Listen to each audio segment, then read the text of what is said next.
Hassan is in Cambridge. Hi, Hassan. Yeah, hello. Hi, Ian. Ian, in the 2019 elections, 86% of the Muslims in the country voted for Labour. Now, they are very disappointed by Starmer's position on the Gaza-Israel crisis, and we've had multiple councillors resigning in protest to Labour policy. What does the panel think will happen to this Muslim vote bank, which could be anything between a million and a half voters who always stuck with Labour? It has been quite interesting that Keir Starmer has been in some ways more hardline than Rishi Sunak in his reaction to this. It could make a difference, I guess, in some marginal seats as to how Muslim voters vote at the next election. Christine, I don't know if that might affect your seat at all. I don't know. I think it's too early to say what long-term the reaction is going to be in a general election to what has happened in the past week. I think emotions are running very high at the moment, and people are reacting to the immediate news, and they're reacting right away. What I think we have seen in Parliament, however, is largely unanimity on all the benches about the situation.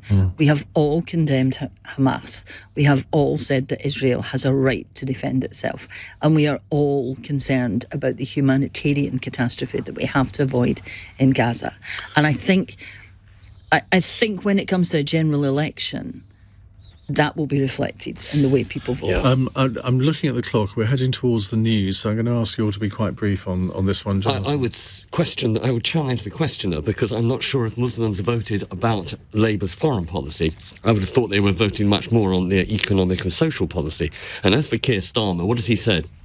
The legitimate defence of a sovereign state and care for civilians. If you're against those two, I'm not sure what your moral compass is. Well, I think this results from an interview he did on RBC at the Labour conference, in which he said Israel has the right to defend itself how it sees fit, potentially including withholding water and power supplies. So I think that's what people objected to. Which is withholding water supplies is much better than sending over bombs and missiles. And Israel has not gone in, and not only did they give them 24 hours notice, it's been 4 days now. Karen? This should not be about Muslims against Jews. No. This is a humanity against terrorism.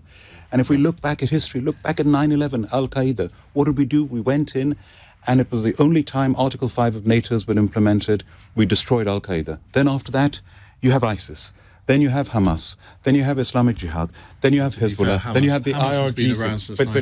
But Hamas has really come to the fore since 2005. Then you've got the IRGC in Iran that should be prescribed. It is one terrorism after the other. We cannot allow this to continue. This is not to do with Muslims against Jews. Only to say that I agree with Christian. I think these sort of things are said in the heat of the moment. I don't think it'll make a blind bit of difference come the general election. I was proud of the fact that today the entire House stood together, yes, and that both Starmer and Sunak were absolutely as one. I'm proud of that. I think that was a great day for British democracy.